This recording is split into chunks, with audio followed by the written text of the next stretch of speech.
ನಮಸ್ಕಾರ ರೀ ಎಲ್ಲರಿಗೂ. ರವೆ ಇಡ್ಲಿನ ಯಾವ ರೀತಿ ಮಾಡೋದು ಅಂತ ನೋಡೋಣ ಬರ್ರಿ.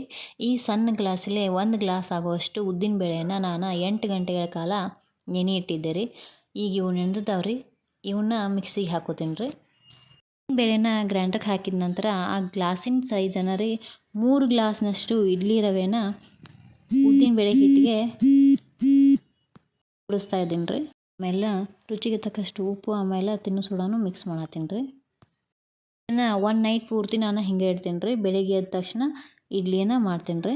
8 ಗಂಟೆಗಳ ಕಾಲ ರವೆ ನೆನೆದದ ರೀ. ಇವಾಗ ಇಡ್ಲಿ ಪಾತ್ರೆಗೆ ಎಣ್ಣೆಯನ್ನು ಹಾಕ್ಸ್ತೀನಿ ರೀ.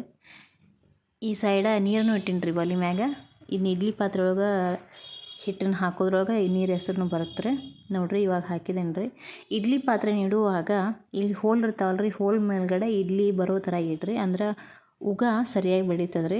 ಇಡ್ಲಿ ಮ್ಯಾಗೆ ಇಡ್ಲಿ ಬರೋ ಥರ ಇಡಬೇಡ್ರಿ. ಇಡ್ಲಿ ಸರಿಯಾಗಿ ಬೇಯೋದಿಲ್ಲ ರೀ ಹಾಗಾದ್ರೆ.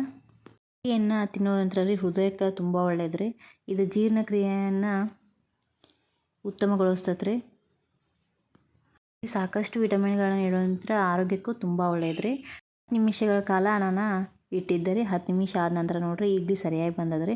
ಸ್ವಲ್ಪ ಕೈ ನೀರು ಹಚ್ಕೊಂಡು ಇಡ್ಲಿನ ಹಿಡಿದು ನೋಡ್ರೆ ಕೈಗೆ ಇಡ್ಲಿ ಹತ್ತೋದಿಲ್ಲ ರೀ. ಅಂದ್ರೆ ಆಗ್ಯದ ಅಂತ ಅರ್ಥ ರೀ. ನೋಡಿರಿ ಅದನ್ನು ತೆಗೆದ ನಂತರ ಆಗಿಂದಾಗ ತೆಗಿಯಕ್ಕೆ ಹೋಗ್ಬೇಡ್ರಿ. ಒಂದು 2 ನಿಮಿಷ ಬಿಟ್ಟು ಆಮೇಲೆ ಇಡ್ಲಿ ತೆಗೀರಿ. ಈ ರೀತಿ ಸ್ಮೂತಾಗೆ ಬರ್ತಾವೆ ರೀ. ಈ ವಿಡಿಯೋ ನಿಮ್ಗೆ ಇಷ್ಟ ಆದ್ರೆ ಲೈಕ್ ಮಾಡಿರಿ, ಸಬ್ಸ್ಕ್ರೈಬ್ ಮಾಡಿರಿ. ಇನ್ನಷ್ಟು ವಿಡಿಯೋಗಳಿಗಾಗಿ ಸಪೋರ್ಟ್ ಮಾಡಿರಿ. ನಾನು ಮುಂದಿನ ವಿಡಿಯೋದೊಳಗೆ ಮಸಾಲೆ ಇಡ್ಲಿನ ಯಾವ ರೀತಿ ಮಾಡೋದು ಅಂತಲೂ ವಿಡಿಯೋ ಮಾಡಿ ಹಾಕ್ತೀನಿ ರೀ. ಧನ್ಯವಾದಗಳು ರೀ.